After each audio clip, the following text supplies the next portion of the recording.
From Washington, this is VOA News.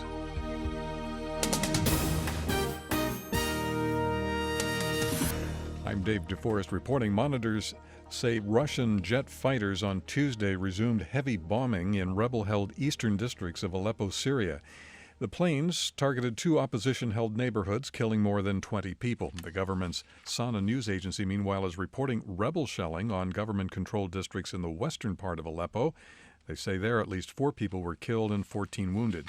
Earlier Tuesday, Russian President Vladimir Putin, under intense Western criticism for Russia's military role in Syria, canceled a planned visit to France after French President François Hollande insisted their upcoming meeting focus solely on Syria. As the damage continues to mount from Syria's Russia-backed offensive in Aleppo, so does the political fallout from the failed ceasefire agreement. Russia's parliament is suspending an agreement with the United States for converting weapons-grade plutonium into fuel for nuclear power plants. Russia also ended a uranium research pact with the U.S. Department of Energy. Gunmen reportedly wearing Afghan police uniforms stormed a Shiite shrine in Kabul Tuesday and opened fire, killing at least 14 people and wounding more than 30. Witnesses say a suicide bomber blew himself up as the assault began in Kartasaki area, while 2 others were shot and killed by security forces, ending an hours-long siege. No one has claimed responsibility. The Pentagon said Tuesday it is evaluating a military response to recent failed missile attacks on U.S. naval ships in the Red Sea. It warned Yemen-based Houthi rebels that they launched the missiles at their own peril. The rebels are thought to be responsible for the recent attacks. This is VOA News. U.S. Republican presidential candidate Donald Trump lashed out Tuesday at fellow Republicans for giving up on his campaign and focusing instead on House and Senate races. With Democrat Hillary Clinton enjoying a double-digit lead in one poll and experts giving her an 86% chance of winning the election, top Republicans have seemingly conceded the presidential race to the Democrats. Meanwhile, Democrat Hillary Clinton campaigned in Miami and spoke about climate change. Former U.S. Vice President Al Gore, who won the popular vote in 2000 but lost in the Electoral College, spoke at the event. Your vote really, really, really counts a lot.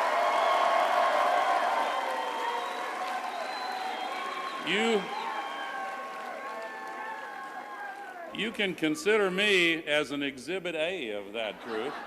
Clinton called global warming a real and urgent problem and said the U.S. can take the lead in addressing it.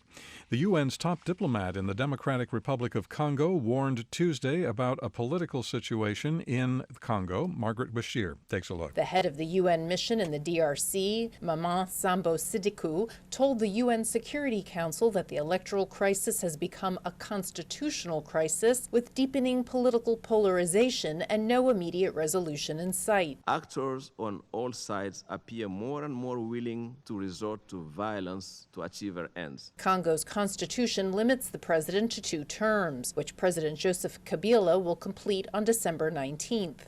But the Independent National Electoral Commission has said elections cannot take place until 2018, citing technical difficulties. Margaret Bashir, the United Nations. South Korean electronics company Samsung says it will no longer manufacture its Galaxy Note 7 smartphone after numerous reports around the world of overheating. The company announced earlier in the day it was stopping all global sales and exchanges of the Galaxy Note 7 and advised customers to stop using the device. The South Korean firm sustained an 8% loss in its share price at the end of Tuesday's stock market trading session.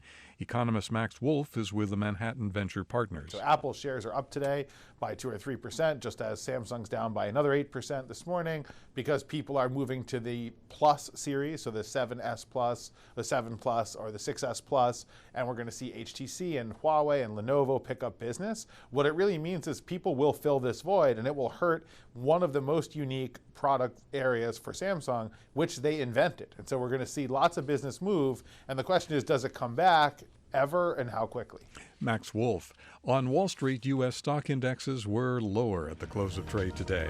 In Washington, I'm Dave DeForest.